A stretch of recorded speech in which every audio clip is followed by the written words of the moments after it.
Welcome to another episode of Smash JT. Just got finished live streaming the latest Nintendo Direct, September 2019, and if I had to sum it up in one word, it would be meh. Smash JT. Alright, to start things off, it wasn't bad by any means, but it certainly wasn't good either. If anything, it was below average, and that might be giving it a little too much credit. There were a lot of games they went over, and most of them had already been leaked. If you've been watching my channel for a while now, not too much would have really surprised you about this Nintendo Direct. And maybe that's why I was kind of let down a little bit from this, because there weren't any gigantic surprises. And I always look forward to something out of the blue, something that no one saw coming. And Nintendo themselves might be the biggest trolls out there, posting that tweet of Super Mario with 2 watermelon seeds on his cheek, saying, "Hope you guys are having a summer full of sunshine and that your odyssey is almost complete." And then nothing.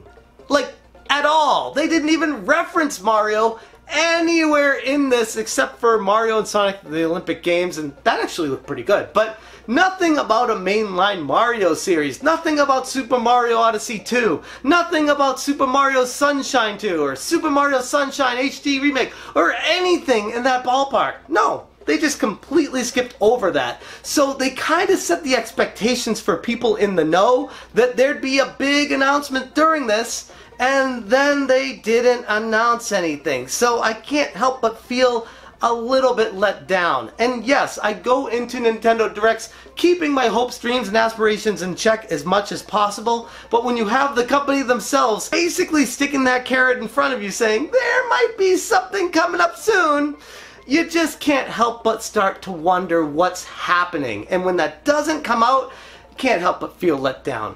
But anyways, on with the games. What did they talk about with this? I'm going to pull up my sheet of paper here because this is kind of be off the cuff, but Overwatch was what they kicked it off with. Like I said, talked about that. That was leaked on Amazon with a case, and Nintendo was probably pretty pissed about that because that would have been a big bomb drop if people didn't already know it was coming. But since they did, it was kind of like, hey, Overwatch! That's exciting for everybody who loves Overwatch. I casually enjoyed the game, but by no means am I going out of my way to play more Overwatch. Then they talked about Trials of Mana, which looked absolutely incredible. That's a game I'm definitely going to be getting, but it's also a game I already knew about, so it didn't really shock me, and there was nothing about it that made me want to buy the game anymore. Already sold on that game.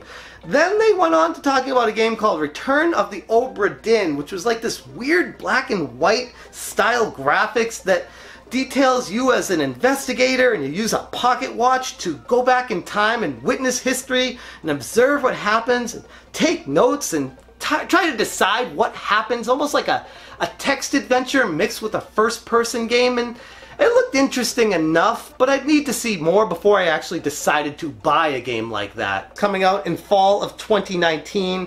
Then they talked about Terry from Fatal Fury joining Smash Brothers, and that BanjoKazooie is available to play after the Direct today, which is pretty exciting. But then I stepped back and looked at the Smash Brothers fighters, and out of the 4 that they've announced so far, the only one that truly interested me and excites me is BanjoKazooie. The rest of them are just kind of like, feels like more fan service than actually interesting fighters. And this latest one, Terry from Fatal Fury, kind of feels the same way to me. Now that one was also leaked with SNK, but just the fact that it's coming to Smash Brothers, some people are excited about it, but me personally, I would have liked to see Crash Bandicoot. But they did say that after this last character that they will be announcing down the road, they will be creating more characters with a second DLC pack. So rest assured, I feel like it's almost a lock at this point that Crash Bandicoot will be making it in eventually. Hell, if they keep doing DLC for characters, even Goku will find a way into it eventually. Then they moved on to Fire Emblem Tokyo Mirage Encore, which honestly, I have a Wii U. I never bought it for the Wii U. Now that it's coming to the Switch, I'm still probably not going to get it for the Switch. It didn't really interest me originally. Not my style game. I know a lot of people think it's a hidden gem on the Wii U, but I don't know. It just doesn't feel like it's my style game. I will say that at this point, basically every game we ever wanted on the Wii U outside of Wonderful 101, Pikmin 3, and Super Mario 3D World are all on the Switch. And if we wait long enough, those 3 games will probably make their way over to the Switch as well, because the Nintendo Switch is turning into a port machine, for better or worse. I know a lot of people are like, oh, I'm done with this, I don't want any more ports, I'm sick of my Switch. You know, it's okay to get more choices. Not complaining about ports to the Switch, I'm complaining that there's nothing that's interesting me because I'm a gamer who's played most of these games already. I like new games, and speaking of new games, Little Town Hero from Game Freak actually looks pretty interesting. Almost like a cartoony take on Fire Emblem. At least that was the vibe that I was getting while watching the Direct, and this one I'll be keeping my eye on a lot closer as time goes by. It is something that perked my interest a little bit, and we finally found out the other game outside of Pokemon that Game Freak is working on. Rogue Company looks very interesting. It's a third-person objective-based shooter. Kind of reminded me a little bit of Winback on the N64 and the third-person angles they took in that and how it was a tactical team-based shooter. Maybe it's got potential for it, but again, another one of those games I'd need to see more on. Probably the biggest thing that came out of this Direct was that Super Nintendo games are finally making their way over to the Nintendo Switch, and from what it looked like, they're going to be just added into the base price. It's not going to raise the cost of the membership yet. And the games that they announced seem kind of like a mixed bag. There are the classics there, and you also got the Donald Trump soccer game, which is just weird that they put some of them in there, but whatever, I'm not complaining. More games to play, more for free, I'm not arguing about this. Just kind of feels like a little bit too little too late when it comes to playing more games on the Switch via Nintendo Switch Online, and it just made me think Nintendo probably should have just stuck with the virtual console idea. That was a winner on the Wii. They transferred it over to the Wii U. It was a winner there. And then the Nintendo Switch comes out and they're like, you know what? We're going to do away with that because we don't like money, because we're Nintendo. But anyways, yes, Super Nintendo games are coming to the Switch with people who pay for the online service, and there's a pretty good selection at launch. Doom 64 was announced coming to the Switch, and the big thing about that got me wondering what's happening with the N64 and the N64 Classic. We got Turok coming to the Switch, and all these other N64 games that might be making their way over. I guess this means we're not going to be getting that N64 Classic anytime soon. For better or worse, maybe that means even more games will be making their way to the Switch from the N64 via just individual sale by the manufacturer. They talked a little bit more about The Witcher 3 coming out October 15th, and then they went on Daemon X Machina, a game that I have my eye on, but I also want to see more. Possibly wait for the reviews on that one. Similar to what happened with Astral Chain, how I wasn't very interested in that game initially, but then I saw the review scores, and I was like, holy crap, I gotta get this game. Got it, and I absolutely love it. Maybe the same thing is going to happen with Daemon X Machina. Waiting on more information on that one to make my final decision. And then the rest of it, they talked about Animal Crossing a little bit more, which looks interesting, but also looks exactly the same as every other Animal Crossing that's ever been made. So I'm not really that excited about it, but people who love Animal Crossing, clearly they're going to love this and be able to play it on the go. Well, I guess you could do that with New Leaf too with the Game Boy, but still. This is a new one. People are excited about it. Very excited for those people. But for me personally, I feel like you've played one Animal Crossing, you've kind of played them all, for better or worse. Talked about a bunch more ports like Assassin's Creed and Devil May Cry 2, and good stuff, great. But these are games that have been around forever. I like how Capcom used to sell a Devil May Cry 3-pack, and now they're breaking them up into individual sales, because why not? More money.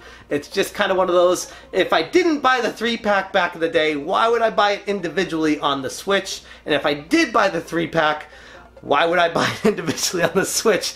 Doesn't make any sense to me, but people who love Devil May Cry 2, hey, it's coming to the Switch, so there you go. And then probably the biggest, I don't want to say letdown, but just kind of, I was hyped for whatever was coming from Monolith Soft. We saw that one of the developers retweeted the Nintendo Direct yesterday, so we had an idea that Monolith Soft was going to be involved in this Nintendo Switch in one way or another, and it turns out that it's Xenoblade Chronicles, which I already own on my new Nintendo 3DS.